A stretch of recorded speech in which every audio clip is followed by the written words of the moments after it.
Growing up, I always knew where I stood in the family hierarchy. There was Jason, the golden boy, and then there was me, Nancy, the one who existed in the peripherals of our parents' proud gazes. Jason was everything a parent could dream of, his looks could have landed him on magazine covers, and his wit and charm made him the apple of our parents' eyes. "Look at him, Nancy," Dad would often say, his eyes following Jason as he moved with an effortless grace. "Your brother's going to make history. He's got that spark, you know?" I'd nod, forcing a smile, my voice a mere whisper in the shadow of Jason's brilliance. "Yeah, he's amazing." Mom was no less enamored. Dinner conversations always centered around Jason's accomplishments. "Did you hear about Jason's new achievement, Nancy?" she'd start, her voice tinged with excitement. "He's top of his class again. A real genius, our boy." "That's great," I'd respond, my words often drowned out by the next wave of praises for Jason. My own achievements, though decent, never seemed to make waves. They were just gentle ripples that faded quickly against the shore of Jason's triumphs. It wasn't that they didn't love me or care for me. It was just that Jason's light was blinding, casting a long shadow where I stood, quietly observing, quietly learning. I remember one evening, trying to share a piece of my world. "I won the school art contest today," I murmured, hoping for a sliver of their attention.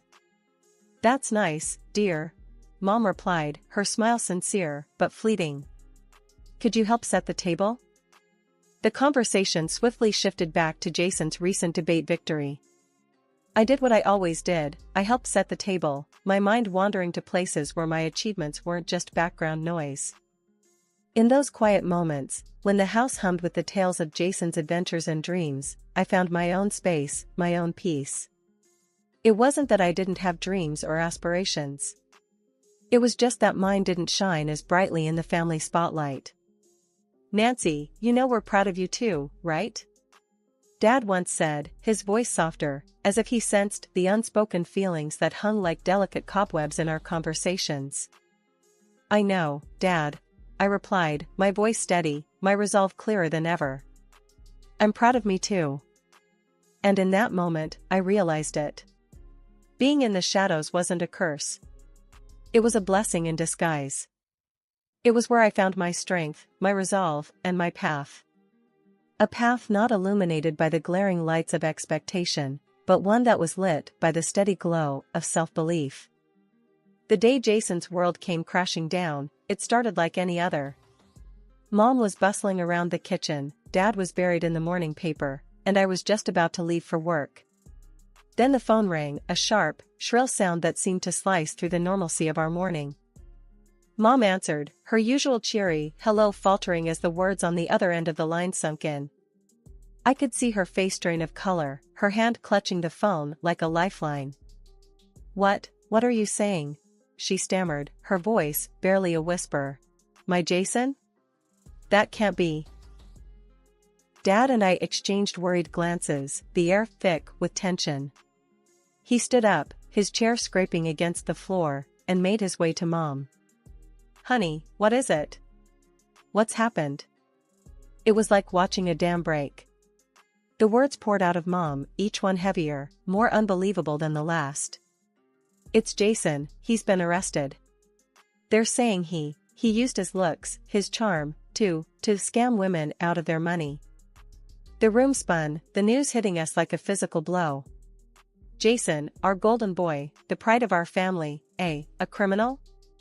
It didn't add up, it couldn't. But the weight of the truth was undeniable, pressing down on us, suffocating. Dad slumped back into his chair, his face the picture of defeat. How did we not see? All this time, we thought he was our perfect son, but we were blind. I stood there, frozen, the familiar feeling of being in the background now a twisted comfort.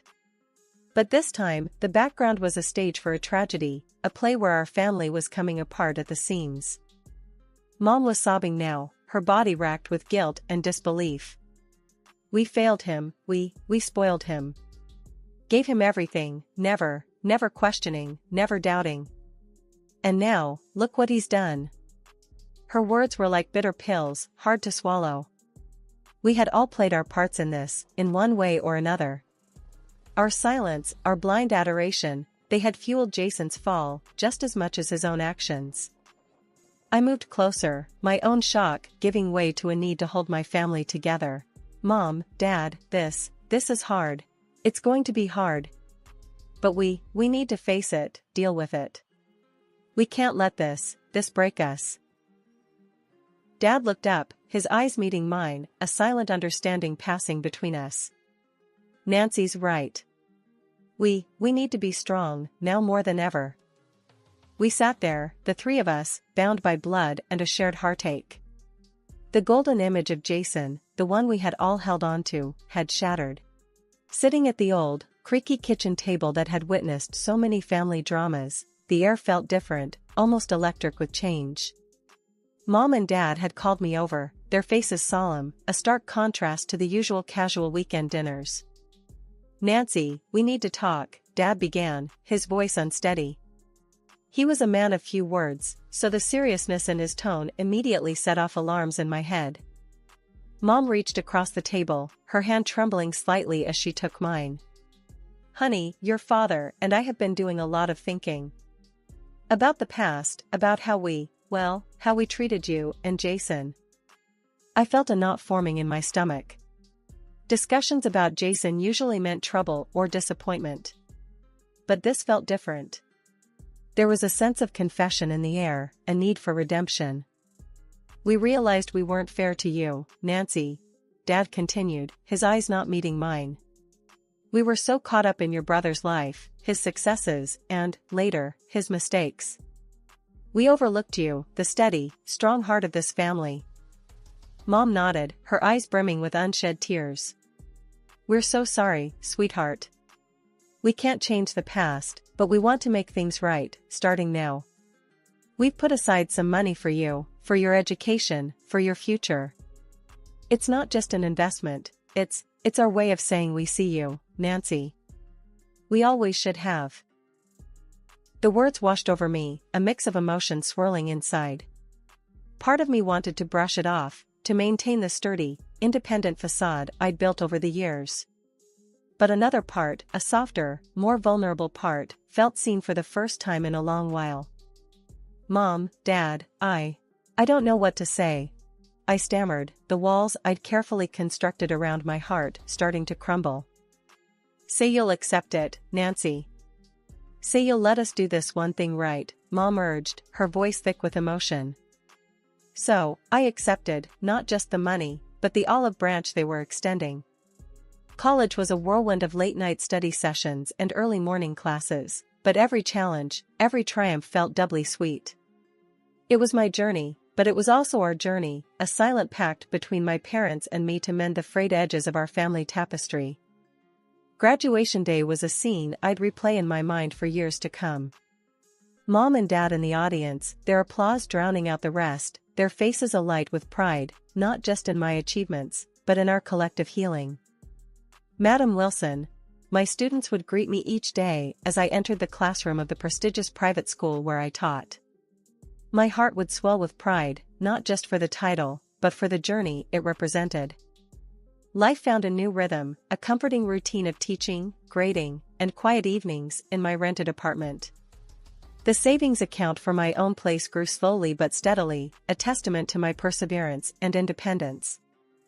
During weekend dinners at Mom and Dad's, the conversation flowed more freely, the laughter more genuine. We were rediscovering each other, learning the contours of our lives beyond the shadow of Jason's tumultuous legacy. You're really making a difference, Nancy, Dad would say, his eyes shining with sincerity. Those kids, they're lucky to have you. And we're lucky to have you, honey, Mom would add, passing me another serving of her famous lasagna. You brought so much light into our lives, especially when things seemed the darkest. And as for Jason, he was like a distant echo, a memory that had lost its sharpness over time. His name rarely crossed our lips, and when it did, it was met with a somber acknowledgement and a quick shift to brighter topics. Life has a way of throwing punches when you least expect it. That's what happened the day I lost Dad. It was a day like any other until it wasn't. The phone rang, shattering the calm of my morning routine. It was Mom, and the tremble in her voice told me something was terribly wrong before she even spoke. "Nancy, it's your dad," she said, each word soaked in grief. He's had a heart attack. He's gone, Nancy, he's gone." The world stopped. Just like that. Dad, the steady rock of our family, the quiet force that held us together, was gone. I couldn't breathe, couldn't think. All I could do was listen to Mom's sobs on the other end of the line. "I need you, Nancy. Please, I need you here," she pleaded, her voice a lifeline in the midst of my own swirling despair. "I'm coming, Mom. I'm coming right now," I managed to say, my voice sounding foreign to my own ears. The drive to my parents' house was a blur. My mind replayed a million memories, each one a sharp reminder of what we'd lost. Mom was a wreck when I got there, her tears a silent testament to the love she'd shared with Dad for all those years. "We didn't even get to say goodbye, Nancy," she cried, her words breaking on each sob. "He was fine last night, and now he's just gone." I held her, two pieces of a puzzle, trying to hold each other together. There were no words, no comfort to be found in the usual platitudes. So, we just stood there, holding on to each other, the silence speaking volumes. The days that followed were a haze of arrangements and condolences. Relatives and friends came and went, each one trying to offer some solace, some sense of normalcy in the face of our raw grief. "I can't believe he's gone, Nancy," Aunt Linda said, her eyes red from crying. "Your dad was such a good man, a real pillar of the community." I nodded, the lump in my throat making it hard to speak. "He was the best, Aunt Linda. The best." And then there was the matter of Jason. The brother who'd cast such a long shadow over our lives was nowhere to be found. Mom, despite everything, had reached out to him, a mother's love overcoming even the deepest hurt.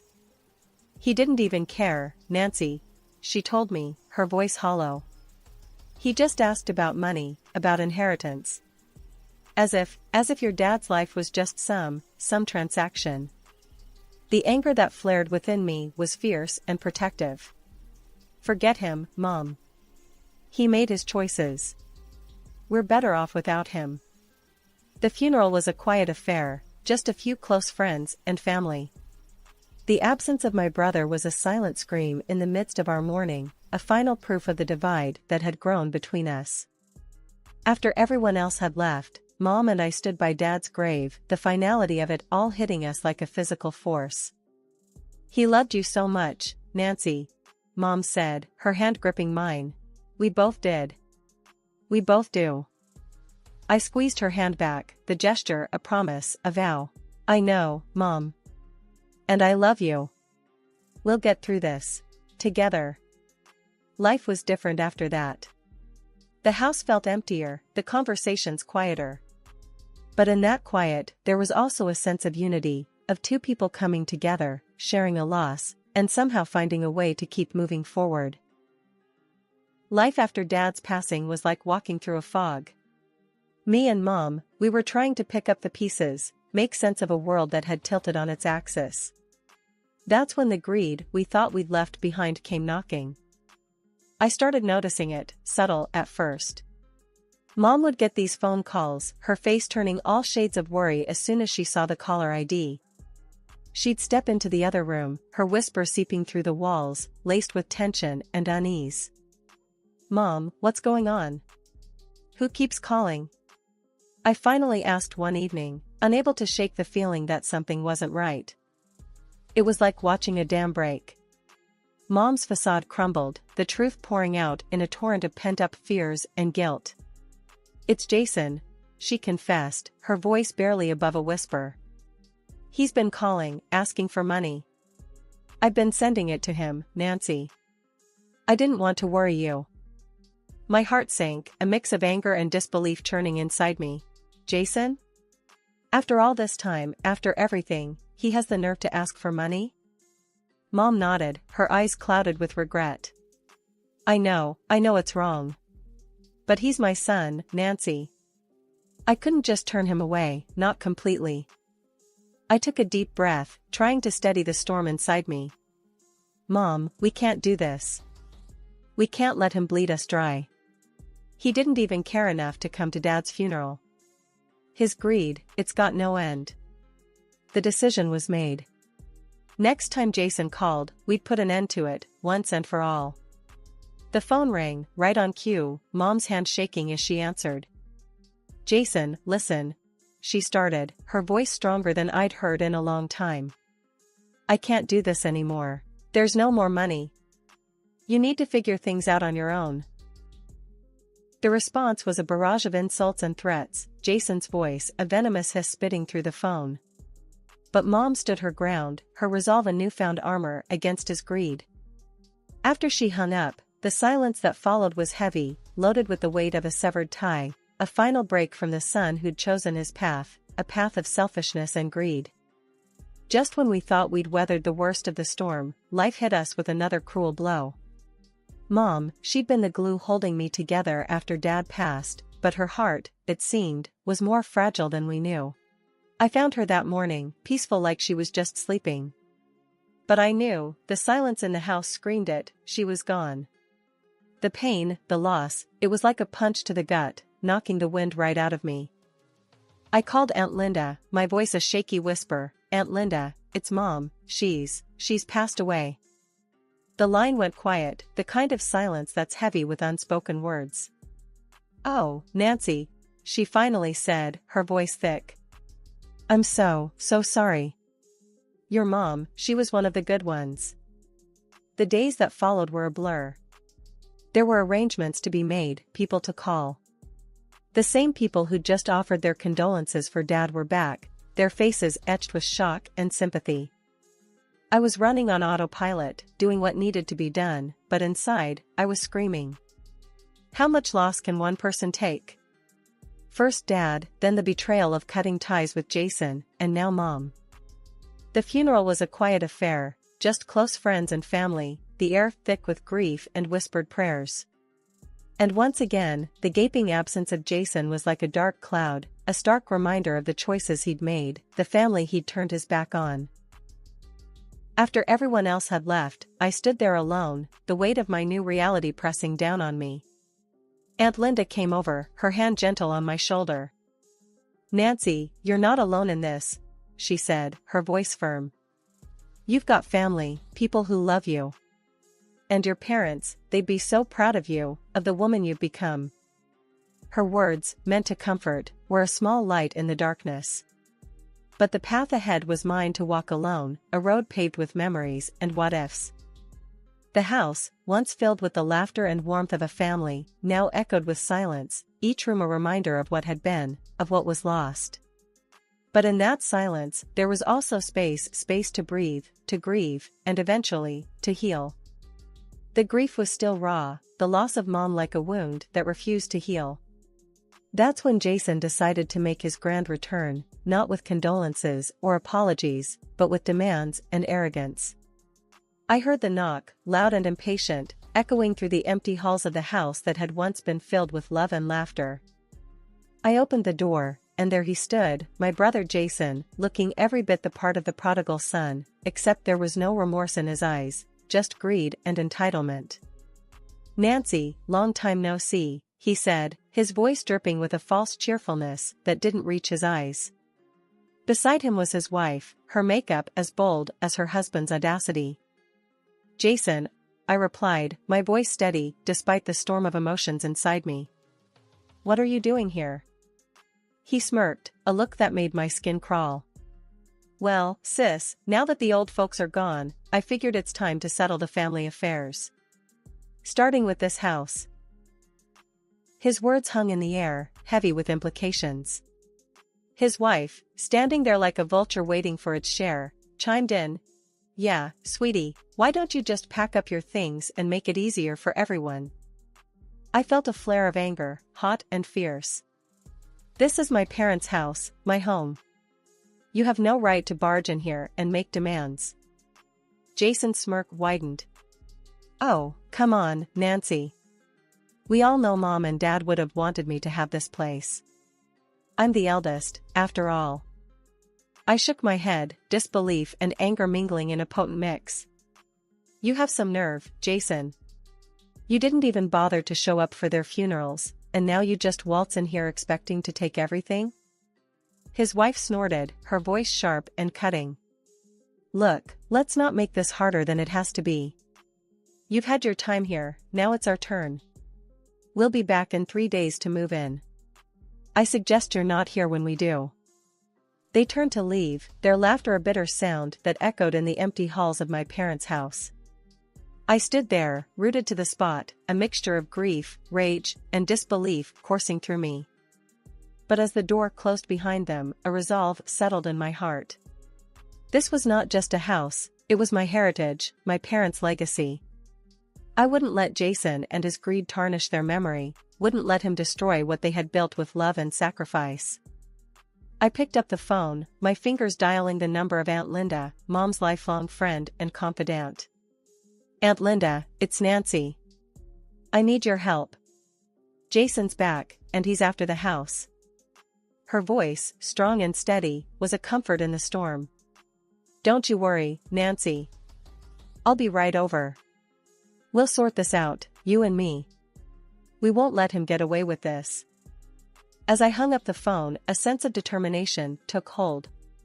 The battle lines were drawn, and I was ready to fight, not just for the house, but for the dignity and memory of my parents. The air was tense as Aunt Linda and I sat in the living room, waiting. We knew they were coming, the 3-day ultimatum Jason had given was up.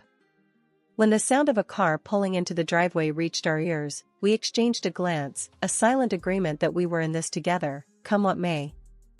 The knock on the door was forceful, demanding. I took a deep breath, steadied my nerves, and opened it. There stood Jason and his wife, their expressions a mix of arrogance and impatience. Time's up, Nancy, Jason said, his voice cold. Pack your things and get out. This house is ours now. His wife sneered, adding, Yeah, you heard him. Move it, or we'll make you. Aunt Linda stood up, her presence commanding, despite her age. Jason, you ungrateful man, she said, her voice sharp as a knife. You think you can just waltz in here and take everything? You think that's what your mother would have wanted? Jason's face twisted into a sneer. And what would you know about it, huh? You're just her nosy sister. Aunt Linda's laugh was bitter, filled with years of watching a family torn apart by greed. I know more than you think. Your mother made me the executor of her will. She knew exactly what kind of man you'd become. She waved an envelope in front of Jason's face. He snatched it from her hands, tearing it open with a viciousness that made my blood run cold. Aunt Linda's laughter filled the room again, her eyes twinkling with a mix of triumph and sadness. Oh, Jason, you really thought you could bully your way into a fortune? That was just a copy. The original is safe with me, and another copy with the notary. Your mother's wishes are clear and legally binding. She took another copy of the will from her pocket, reading aloud the words that sealed Jason's fate. The house, 200 grand, it was all mine, a final gift from a mother. Jason's anger erupted like a volcano, his words a stream of venom and desperation. This is a joke, right? He stammered. Everything to Nancy? And all I get is a Bible? You can't do this to me. That's my money, my house. You have to share it. But I stood firm, my resolve hardened by years of being overlooked and underestimated. This is Mom's will, Jason. Her final decision. And I'm honoring it, whether you like it or not. His wife pulled at his arm, her eyes darting nervously. Let's just go, Jason. This isn't worth it. But Jason was beyond reason, beyond understanding. It took the threat of calling the police to finally make them leave, their retreat a mix of anger and disbelief. As they drove away, Aunt Linda turned to me, a gentle smile on her face. Your parents would be proud, Nancy. You stood your ground. I looked around the house, my house now, feeling the weight of my parents' legacy, of the responsibility that came with it. I knew then what I wanted: a family of my own, children to love and guide, to raise with the same strength and integrity that had gotten me through the toughest of times. Life had come full circle, and as I stood there, in the home that had seen so much joy and pain, I was ready for the future, ready to build a legacy of my own, one filled with love, fairness, and the quiet strength that had been my companion through it all.